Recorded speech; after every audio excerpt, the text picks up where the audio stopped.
आजाराचे मूळ कारण काय? डॉक्टर संतोष जटाळे यांचे व्याख्यान. आरोग्यरक्षक बहुउद्देशीय सेवाभावी संस्था नांदेड संचलित आरोग्य होमिओपॅथीचे जनक डॉक्टर सॅम्युअल हेनिमन यांच्या 270व्या जयंतीनिमित्त हा कार्यक्रम घेण्यात आला. दिनांक 11 मार्च 2025 रोजी जिल्हाधिकारी कार्यालय नियोजन भवन या ठिकाणी सॅम्युअल हेनिमन यांच्या जयंतीनिमित्त आजाराचे मूळ कारण काय या विषयावर माननीय डॉक्टर संतोष जटाळे यांनी मोलाचे मार्गदर्शन केले. जगातील आजपर्यंतचे आजार हे 85% ते 90% हे मानसिक आजार आहेत.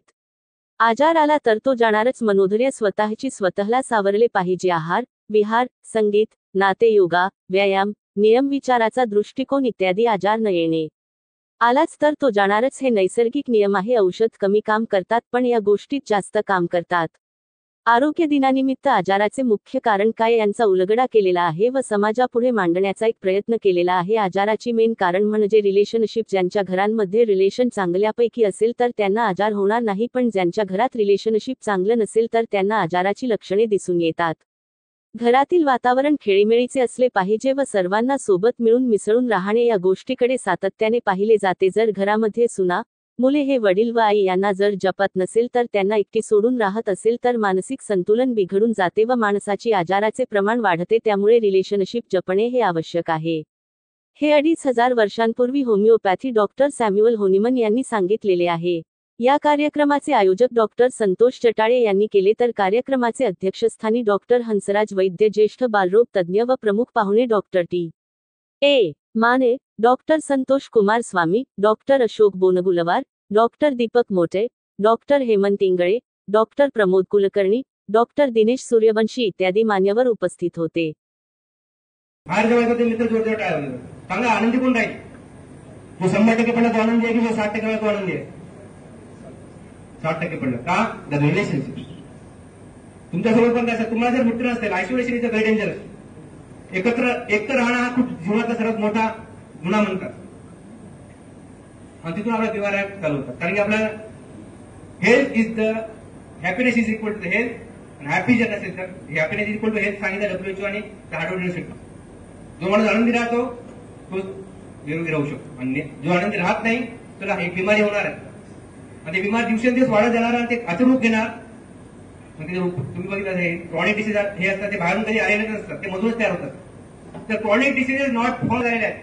बाहेरून कोणते मलेरिया, टायफॉइड हे बाहेरून आले आहेत. काय चांगला मलेरिया झाला,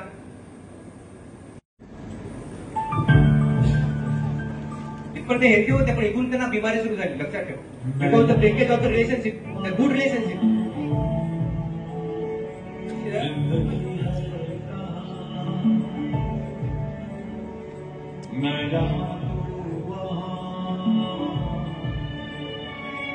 जिंदगी है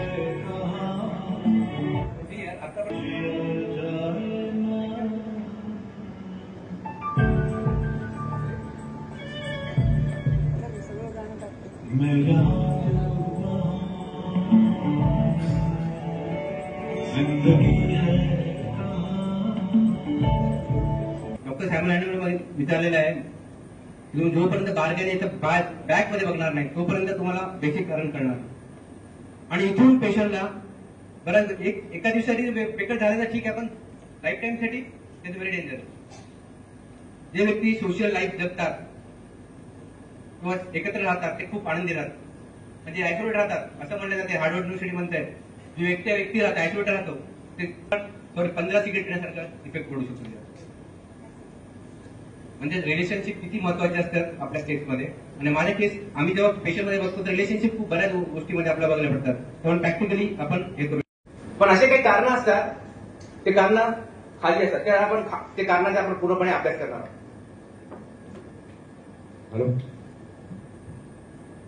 रूट कॉज ऑफ डिसीजेस. आज आपण रूट कॉज ऑफ डिसीजेस पाहण्याच्या अगोदर त्याच्या आधी आपण हे पाहणार आहोत. आणि त्या वाढण्यासाठी आमच्यासारखे डॉक्टर्स, माझ्यासाठी बरेच डॉक्टर्स रिसर्च करतायत की आजार आपण कंट्रोल कसं केलं पाहिजे, या आजार रोकथाम कशी केली पाहिजे. सर्वपर्यंत आपण एक छोटासा सर्वांना माहित आहे, पण what is the meaning of the social, what is the meaning of या गोष्टीला आपण बारकाईने अभ्यास करूया, जेणेकरून तुम्हाला. तर सुरुवातीला आपण बघू व्हॉट इज द इजी, म्हणजे इजी गोष्टीला डिस्टर्ब ऍक्यूट डिसीजेस आणि दुसरा आहे क्रॉनिक डिसीजेस. मॉडर्न सायन्स प्रमाणे ऍक्युपेशन सॉल्युशन होमिओपॅथी थोडा वेगळा आहे. ऍक्युपेशन त्याला आपण छोटे आजार किंवा ऍक्युपेशन नंतर मोठे आजार म्हणजे क्रॉनिक ते खूप लांब करायचं. जनरल कॉज ऑफ डिसीजेस म्हणजे ते WHO जे सांगतो.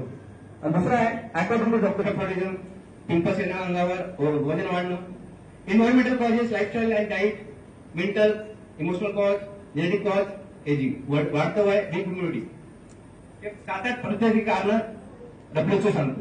पण हानेमानचा विचार 2010 असा प्रकल्प केला होता, असा संकल्प घेतला होता की आपण 2010 पर्यंत पूर्ण भारत, तुम्ही बघितलं असेल क्रॉनिक डिसीजेस किंवा ॲक्यूट डिसीजेस हे दिवसेंदिवस वाढत चालले. एकेकाळी जे आजार दिलेला राहायचे ते गल्लीपर्यंत पोहोचायचे. कॅन्सर सारखा आजार, डायबिटीज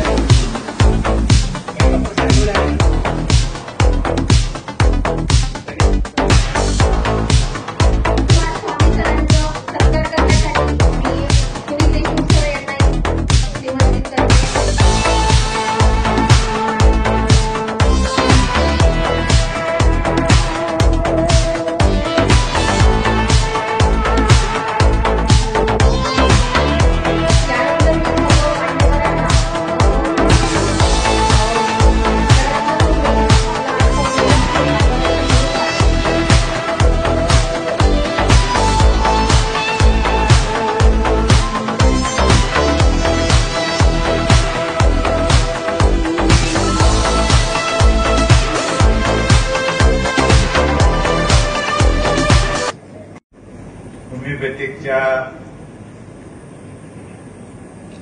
जीवनातला अत्यंत चांगला आणि महत्वाचा दिवस म्हटलं तर वाव होणार नाही.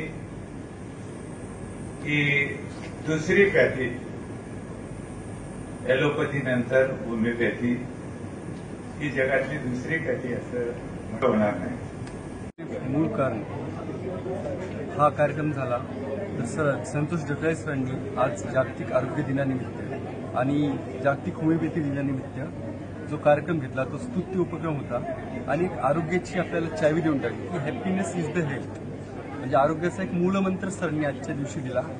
सरांनी ज्या केसेस दाखवल्या, ऑडिओ व्हिज्युअल केसेस, पेशंटच्या केसेस, पेशंटच्या आजाराचं मूळ कारण आणि त्यावर होणारे उपचार आणि होमिओपॅथी त्यात एक कशी पॅथी याला मदत करते आणि मूळ कारण शोधून रुग्णावर यशस्वी उपचार कसा केला जातो त्याचं आज एक चावीच सरांनी दिली असं म्हणेल.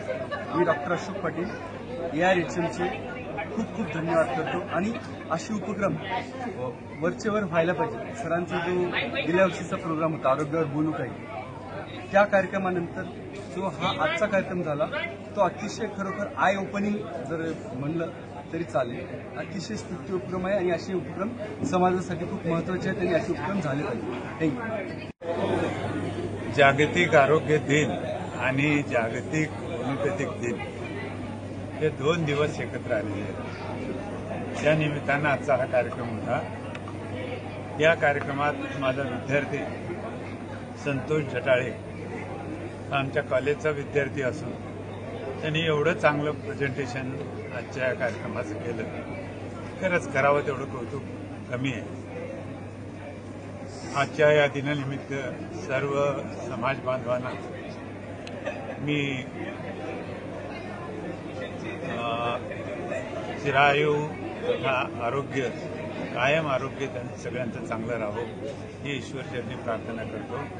आणि आजच्या दिनानिमित्त होमिओपॅथीचा दिवस हा फार महत्त्वाचा दिवस आहे. जगामध्ये सगळ्यात पॅथी मानलेली जर असेल तर ती ॲलोपॅथी पहिल्या नंबरवर आणि दुसऱ्या नंबरवर होमिओपॅथीला सगळ्यात मोठा सन्मान मिळालेला आहे. जेवढे म्हणून मोठे मोठे व्यक्ती जगातले ते होमिओपॅथीला प्रेफर करतात आणि ह्या दिनानिमित्त होमिओपॅथीच्या सर्व जाणकारांना, होमिओपॅथीचा प्रसार करणाऱ्यांना, विद्यार्थ्यांना आणि जे त्याच्यावर प्रेम करतात त्यांना शुभेच्छा देतो. आणि आज जागतिक आरोग्य दिनानिमित्त सुद्धा सर्व समाज बांधवांना मी शुभेच्छा देतो आणि थांबतो. जय हिंद, जय महाराष्ट्र.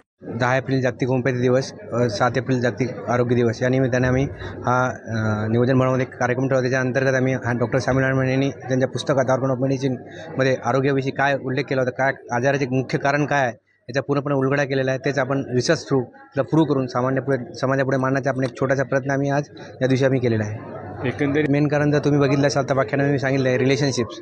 हार्वर्ड युनिव्हर्सिटीमध्ये जगातला सर्वात मोठा रिसर्च आहे, 80 वर्ष चाललेला आहे. त्याचं संक्षिप्त रूप बघितलं तर ज्याचे गुड रिलेशन चांगले तो जास्त दिवस जगला, त्याला कार्डियाक अरेस्ट कमी आला, त्याला कॅन्सर कमी झाला, त्याला बीपीचे आजार कमी झालेत. Good relation is the best. त्याच्यानंतर moral characteristic, intellectual characteristic, diet, lifestyle, sexual relationship या सर्व गोष्टी जर आपण अभ्यास केला तर असं कळून येईल की आपण आरोग्यासाठी हे पॉईंट जे डॉक्टर सॅम्युअल हॅनिमन सांगितलेले आहे ते आपलं आरोग्य निरोगी, आपलं शरीर निरोगी ठेवण्यासाठी एक उपयुक्त ठरते. डॉक्टर सॅम्युअल हॅनिमनने 250 वर्षापूर्वी ते नुसतं लिहिले नाही, त्याचं प्रूव्ह केले. एक पुस्तकाला त्यांनी 6 वेळेस एडिट केलेलं आहे. म्हणजे ते पुस्तक किती परिपूर्ण झालं असेल तुम्हाला कळून जाईल. आणि त्या पुस्तकावर त्यांनी नुसतं पुस्तक लिहिलं नाही, त्याचे असे जवळपास त्यांनी 7-8 ग्रंथ लिहिले आहेत. ते प्रूव्ह केलेले आहेत त्यांनी की आरोग्य जसे की डायबिटीज, कॅन्सर या आजारावर ते आज पूर्णपणे खरे उतरत आहेत. त्यांनी जे 250 वर्षापूर्वी सांगितले आज खरे होत आहेत. त्यांनी सोरासिबल सायकोसिस या विषयावर खूप छान पुस्तक लिहिलं, थेअरी ऑफ क्रॉनिक डिसीजेस. मी असं जनतेला आवाहन करतो की त्यांनी हे पुस्तक वाचावं.